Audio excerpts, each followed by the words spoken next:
اب وہ وقت آ گیا کہ امام علی مقام رضی اللہ تعالی عنہ کے بردار حضرت عباس بن علی رضی اللہ تعالی عنہما امام پاک سے میدان میں جانے کی اجازت طلب کر رہے ہیں اور عرض کرتے ہیں کہ بھائی جان، سارے بھائی بھتیجے اور بھنجے تو بھوکے پیاسے جام شہادت نوش کر لیے، اب ننھے شیر خوار بچوں کا پیاس سے تڑپنا، ان کا بلکنا مجھ سے برداشت نہیں جاتا، مجھے اجازت دیجیے کہ میں جا کر فرات سے ایک مشکیزہ پانی لاؤں اور ان پیاسوں کو پلاؤں۔ حضرت کی آنکھیں اشک بار ہو گئے، فرمایا بھائی عباس، تم ہی میرے علمدار ہو، اگر پانی لانے میں شہید ہو گئے تو پھر میرا علم کون اٹھائے گا، میرے زخم دل پر مرہم کون لگائے گا؟ عرض کیا میری جان آپ پر قربان ہے، مجھے پانی لانے کی اجازت ضرور دیجیے کہ اب ننھے بچوں کا پیاس کی تکلیف میری قوت برداشت سے باہر ہے، اب بس آخری تمنا یہی ہے کہ ساقی کوثر کے جگر پاروں کو چند گھونٹ پانی پلا کر میں بھی اپنے بھائیوں کے پاس پہنچ جاؤں۔ حضرت امام علی مقام رضی اللہ تعالی عنہ نے عباس کی طرف جب بہت اصرار دیکھا تو انہیں سینہ سے لگایا اور اشک بار آنکھوں کے ساتھ ان کو اجازت دے دی۔ وہ ایک مشکیزہ کاندھے پر لٹکائے گھوڑے پر سوار ہوئے اور فرات کی طرف روانہ ہوئے۔ یزیدی فوج نے جب حضرت عباس کو فرات کی طرف آتا ہوا دیکھا تو روک دیا۔ آپ نے فرمایا اے کوفیو، خدا سے ڈرو، رسول خدا صلی اللہ تعالی علیہ وسلم سے شرماؤ، افسوس صد افسوس تم پر کہ تم لوگوں نے بے شمار خطوط بھیج کر نواسائے رسول کو بلایا، اور جب وہ سفر کی مشقتیں اٹھا کر تمہاری زمین پر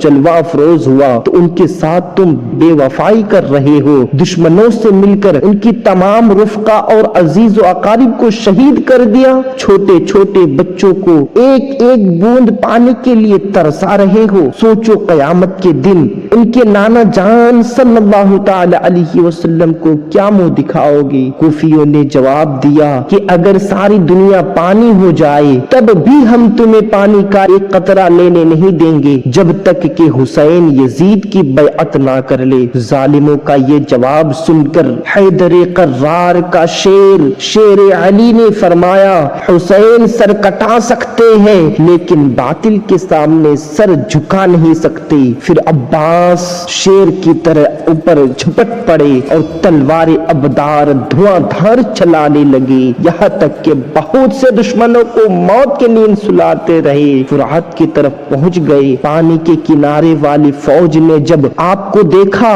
تو وہ آہنی دیوان بن گئی، مگر شیر خدا کا شیر مارتے ہوئے کاٹتے ہوئے دشمنوں کی صفوں کو چیرتے پھاڑتے آگے بڑھا اور گھوڑے کو فرات میں داخل کر دیا، مشکیزہ بھرا اور ایک چلو ہاتھ میں پانی لے کر پینا چاہا کہ ننھے بچوں کا پیاس سے تڑپنا اور بلکنا یاد آ گیا۔ آپ کی غیرت ایمان نے یہ گوارا نہ کیا کہ ساقی کوثر کے دلارے علی و فاطمہ کے جگر پارے نواز سے پیاس سے تڑپے اور ہم سیراب ہو جائے۔ آپ نے چلو کا پانی ڈال دیا اور بھرا ہوا مشکیزہ دائیں کاندھے پر لٹکائے ہوئے نکل پڑے۔ چاروں طرف سے شور ہوا، راستہ روک لو، مشکیزہ چھین لو، پانی بہا دو، اگر حسین کے خیمہ تک پانی پہنچ گیا تو پھر ہمارا ایک سپاہی نہیں بچے گا، سب کی عورتیں بیوہ ہو جائیں گی، سارے بچے یتیم ہو جائیں گے۔ اور حضرت عباس اس کوشش میں رہے کہ کسی طرح اہل بیت نبوت کے پیاسوں تک پیے پانی پہنچا جائے، کہ پیاسوں تک پیے پانی پہنچا جائے۔ پھر لیا تو آپ نے بھرے ہوئے شیر کی طرح حملہ کرنا شروع کر دیا، لاشوں پر لاش گرنے لگی، خون کی نالی بہنے لگی۔ شیر خدا کے شیر نے ثابت کر دیا کہ میرے بازو میں قوت حیدری اور رگوں میں خون علی ہے۔ آپ برابر دشمنوں کو مارتے کاٹتے چیرتے پھاڑتے ہوئے خیمہ حسین کی طرف بڑھتے چلے جا رہے تھے کہ ایک بدبخت جن کا نام زرارہ تھا پیچھے کسی سے دھوکہ دے کر ایسی تلوار چلائی کہ ہاتھ کندھے سے کٹ کر الگ ہو گیا۔ آپ نے فوراً دہنے کندھے پر مشکیزہ لیا اور اسی ہاتھ سے تلوار بھی چلانا شروع کر دیا۔ پھر اچانک نوفل بن ارزق خبیث نے دہنا بازو بھی کاٹ کر الگ کر دیا۔ آپ نے مشکیزہ کو